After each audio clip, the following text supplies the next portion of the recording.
Hello, and thank you so much for connecting to my channel. I'm not a doctor or health professional. I'm just someone who is very passionate by anything related to nutrition, to well-being, to mental health. And I've discovered in my journey over the last few years a lot of different things that have actually literally changed my life. And basically what I would like to do is to share all this information that I have accumulated over time in order for you to have this and then make the right decisions as well for you. Again, I'm not a doctor, so I'm not going to tell you do X, Y, and Z, but I'm going to give you facts and information in order to help you to improve your day-to-day. So last week we covered the neuroplasticity, and every single week I will deep dive into like a 10-15 minutes video of a certain topic. And today I would like to talk about the vagus nerve. Now, what is the vagus nerve? The vagus nerve is actually the longest nerve in your body. So there's three things that I want you to have for this video. The first one is an understanding of what that is. And second, why it matters for you to know, to have that information. And three, I'm going to give you some information on what to do about it, right? So what are the kind of little tips that I can give you to improve, your day-to-day based on the science. So everything I'm going to tell you is grounded in science, and I'm going to put in the comments all the different references that I've used and that I have studied in order to come to this conclusion with this information. So vagus nerve is the longest nerve in your body. It starts in your brain and it goes all through your abdomen. It goes past, the lungs, the brain, and what's very, very, good about it is that it enables your gut to talk to your brain, right? And it's like a motorway of information, right? It's a two-way motorway. However, 80% of the traffic goes upwards, which means that your intestine, your stomach is talking most often to your brain. So that's something that I didn't know. That was quite interesting as well for me. And it's interesting for a couple of reasons. So first of all, when you're stressed and you have to go to an interview or you have a very stressful time coming up, you always feel that you have, like a bad stomach, or you need to go, right? And why that is the case, right? That's because actually there's communication between the brain and actually the stomach, the intestine, right?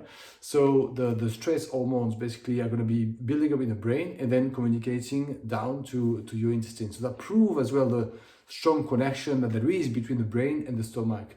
And the little sad thing about it is that the intestine also has a way to actually manage as well that stress. We're going to see that in a minute. But what's very, very interesting about it is that there is a little bit of a vicious circle about it. So when your brain is stressed, basically it sends signal to the intestine that it is also stressed, right? The problem is that the intestine itself has a mechanism for also managing that stress. And when it is stressed, it will also send back signal to the brain. So it's kind of a vicious circle, and you can have stress kind of in the long term, and maybe a lot of anxiety, and extreme cases like depression. The good thing is that because those two things communicate all the time, you can actually influence it in a positive way as well. And the relaxation is one aspect that you can use in order to actually relax both at the same time. So if you do things, for example, I don't know if you're very familiar with Breathwork, but if you inhale for 4 seconds and exhale for 8 seconds, for example, right? You do that a few times and you're going to trigger a part that's two different, nervous system, one to excite you and one to calm you down. Without getting into more specifics, you are going to trigger the nervous system that will just slow down the stress levels, right? So you will just calm down.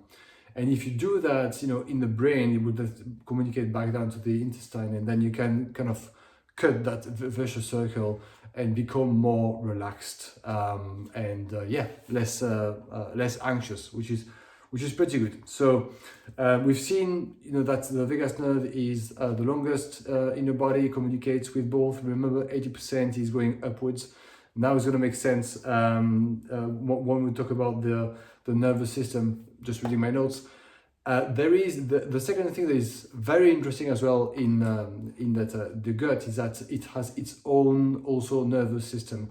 That's 500 million neurons in the gut, which is quite crazy when you think about it, because I always thought about neurons were already in the brain, right?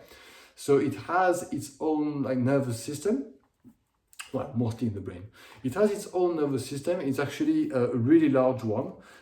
It's independent from the brain as well. So, you know, when it works on its digestion, for example, it doesn't ask the brain for anything. It does its own digestion as well, which is quite interesting. It's like having a second brain. In French, we have a saying that says actually your gut is your second brain. And, you know, I've heard that from my parents, my grandparents, but I don't know if they really knew that it was real, actually. It is your second brain, right? It's super important. The other thing that the scientists have observed is that it also has emotions the same way as emotions are managed, you know, stress, you know, happiness, etc. is the same as in the brain. What's super interesting as well is that you might have heard about serotonin. Serotonin is actually the neurotransmitter that is responsible for happiness, right? We call it very often. Sometimes I hear about, hey, the happiness hormone. It's not a hormone, it's a neurotransmitter, but same difference. It's actually what makes people happy, right? 90% of the production of serotonin happens actually in the gut. Something I discovered, I was really shocked about it, right? Which means that actually what you eat potentially has a lot of impact on how happy you are. Let's cover that in a second, actually. But what I want you to tell you that is because I don't know if you heard about it, but the microbiome. So the microbiome actually starts from the mouth until the end, right?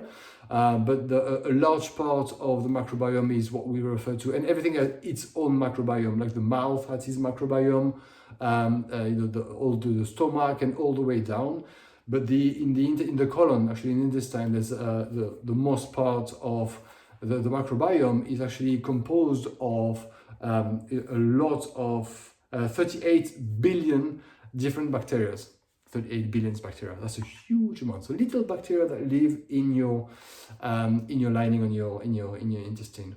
Why that's important? It's because as bacteria, what do they feed? They feed basically from what you eat. So actually you feed 38 billion bacteria every time that you eat something. It's crazy to think about it, right? But what's even more crazy is that you have some bacteria that eat only certain type of food, which means that, sorry, let me rephrase that. When you eat, for example, a lot of broccoli, basically you're going to develop a lot of bacteria that eat broccoli because that's what they feed from, right? If you eat a lot of sugar, then you're going to have a lot of bacteria that eat sugar into your lining of your intestine. Okay, now that makes sense, right? What I find really interesting is that actually if you kind of stop eating something, like for example, in my journey, I stopped eating refined sugar 18 months ago, right? Completely. And what happened was actually after a few weeks, those microbes that only feed on sugar naturally die because they have no food anymore, right? So basically your microbiome changes based on what you eat over a certain period of time. And that's really fascinating. The other thing as well that I found really interesting is that 70% of your immune system also comes from that same place, that colon, that intestine, that microbiome, right? Which means that basically the microbes that you have, it's not only microbes, you have also like yeast and all sort of things as well in there. But what they do is that actually they produce a lot of neurotransmitters and different elements that compose your immune system, which means again that depending on what you eat, you will develop some elements that will be positive for your immune system or anti-inflammatory, as we've covered inflammation in my videos quite a lot. If you've not heard about it, I encourage you to check out some of my videos there.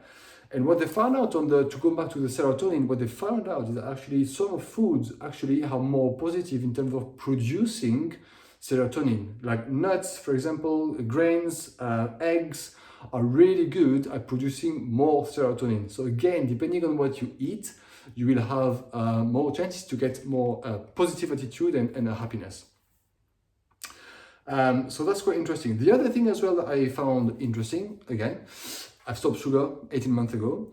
And then after a few weeks, and I used to eat sugar a lot, trust me, a lot, right? And I used to walk past, places where you had a lot of like patisserie, like really nice, sugary things. And I didn't feel like having one anymore.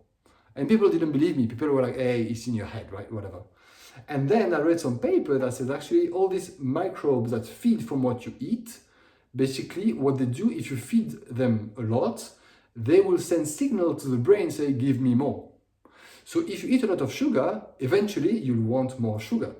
But if you stop eating sugar, after a certain period of time, those microbes die away, basically there's no signal anymore in your brain to say, give me more sugar. And then basically all of a sudden, you don't have any more craving. So you don't feel you're missing out because you don't want that food. It's really weird, but that happens over a certain period of time as well. So again, something that I want to give you. There's a period of time which is quite difficult, and then after it's really easy. Normally, I did some research in terms of like amount of time that it takes, and they say after 7 days, it takes 7 days for the microbiomes to start to have an effect, so for the microbes to die away. Then it takes 2 to 4 weeks to start to feel the difference. It takes 4 to 12 weeks to have a change in what you want to eat. So again, my sugar, I can look at a patisserie and I'm like, whatever. And then it takes 3 to 6 months to actually have a change in your metabolism. Remember, your metabolism is responsible for every single chemical reaction in your body, right? So you change basically the way that you're composed almost. It's crazy. But it takes some time, 3 to 6 months. Right, so now I want to end up with a few practical tips that I've learned as well. So the science says that you have to eat about 30 different plants a week. Now that sounds a lot, right? But if you cut it down, actually, there's a lot of things. Like for example, one fruit is one plant. If you look at one spice, is one plant. If you think about one type of cereal, one different type of herb, one different nut. All of that can count as one. So very quickly you can, go to 30. Why it's important to have that diversity is because if you have a more diverse food intake, you have a more diverse microbiome in diversity in your microbes, in your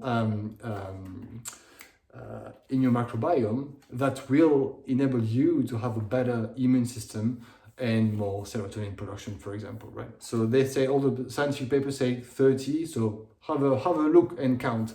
For me, the couple of tips I use is I only buy mixed nuts, so you have a lot of different type of nuts straight away, and I buy mixed frozen vegetables, so that if you take just one handful, you have like 5 or 6 different ones already there, so it's pretty easy actually to do. The second little information I want to give you is I read that there's a really great benefit in eating fermented food, right?